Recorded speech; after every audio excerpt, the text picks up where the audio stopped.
All right, this is crazy, but this has been fixed before. So if you look, kind of look down, see what I'm looking at here. Now, you see how this rib is broken here. Look when I flex it. You see that? See that break right there? So what that's allowing the door to do is, the panel to do is to curve away from the door frame. So we've got a break here. We've got another one there. And this one looks like it is still intact there. But look at these breaks here. See that? Those cracks right there. That is preventing this from holding a nice tight pull against, and then the next one's got the same thing going on here. And then if you look here, somebody tried to fix it. So here we've got somebody else's approach, which is some wires. See that? They pulled a wire tight. They didn't do anything there, but look at the next one down. They got a wire nice and tight. All right, I've decided I'm going to do something different. So the way I look at this panel has been repaired before, number one. Number two, the method of making repairs here is very time consuming and difficult, okay? And it involves a whole bunch of pulling vinyl ties, drilling holes and pulling vinyl ties tight to increase the curvature on this thing and to pull it down tight, okay? Now, my opinion is there's a much better way to do this. I'm going to take you over to the passenger side where I have not removed the panel yet, but the panel's got the same problem. So if you look here, the panel's loose, right? Okay. Now, if I squeeze this up just from this one point here, it corrects the problem along the entire length of the panel, because the panel is not deficient as you get towards the front, it's just deficient in the back, okay? Now, well, let me show you something else that's deficient on my front passenger side panel. The other place I have a problem is here at the front of the panel. It is pulling away, okay? Here it's black. Back here, it is called light beige from the factory, but it's basically, I guess at this point, it's like a saddle tone, okay? Now, let's go back to the other side. I have run this, I've run the window up, and I've run it up and down a couple of times. And what I basically discovered is that this area here, there is no moving parts that are in any way going to conflict with the movement of the window up and down. Same thing on the front of the door here, which is where the black part is loose on the other side. So we'll go back now to the passenger side. Now, I have my accurate metal ruler here.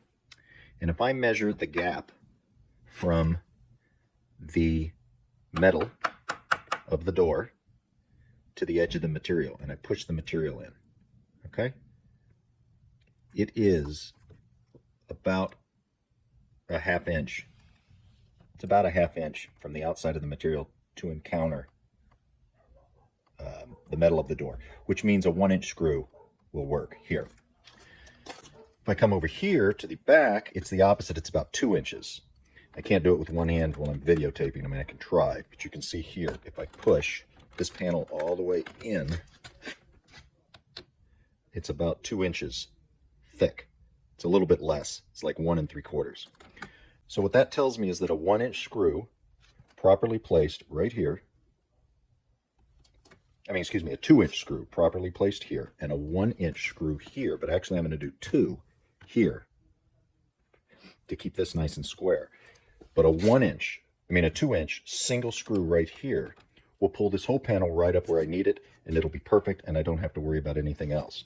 Now, I thought about getting black anodized screws with what they call a flush mount washer, which is kind of a concave washer so it would sink in, and I thought anodized black would be pretty cool.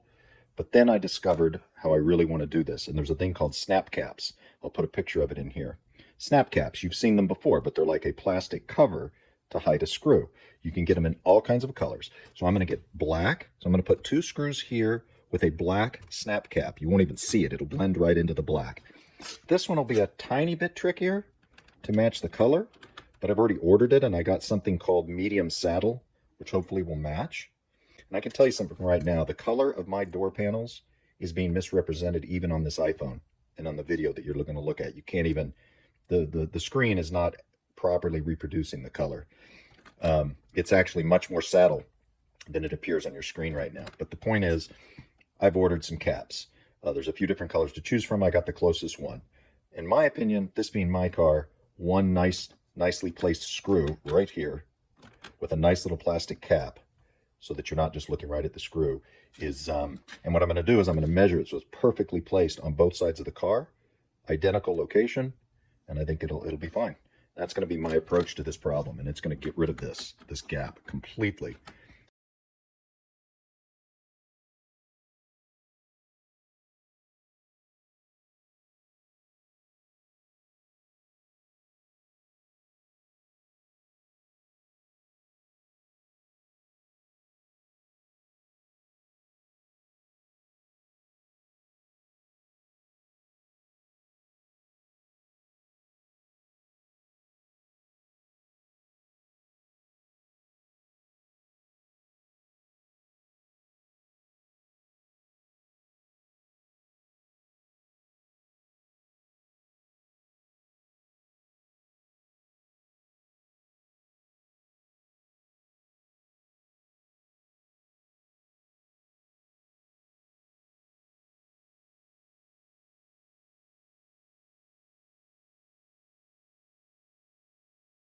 And one other thing you might want to do, I've ordered them, these plastic screw holders that are on the door. Okay, I had two of them right here where the handle is. They just fell to pieces, so I ordered them. You can get them on eBay, and I have them coming, so it's just a good time to try to replace things like this. And let me just show you real quick what this is what happened to mine the moment I touched them. Just fell in two, you see. So these little plastic things, I got a box of like 50 of them, I think. Okay, here it is. Now the color isn't exactly right, but I had to do this mail order, so I'm gonna try to get a slightly better color. So you may think that they stand out a little bit, but looky here. The black ones look absolutely fine. Now this is with a lot of direct light, of course, shine directly on it. If I take a step back, that's what it looks like from a distance. And let's see here.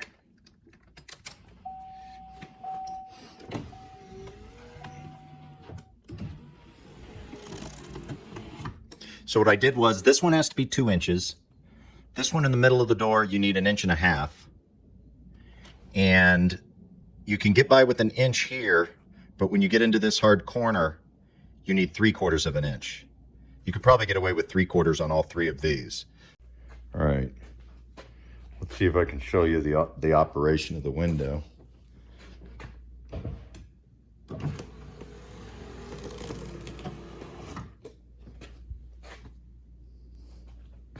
It looks completely normal on the outside with the window up, but of course,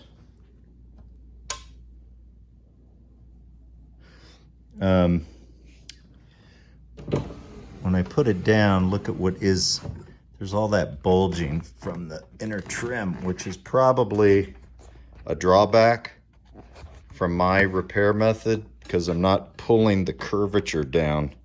But that's hard to do anyhow. This is very hard plastic. I doubt seriously I would really be able to make that go away. So when I have the windows down on a nice day, okay, you can see that. I really don't know if I would have ever improved upon that. But I can tell you one thing. I got no flop in the door. The gap is tight enough. Both sides are touching the glass all the way up.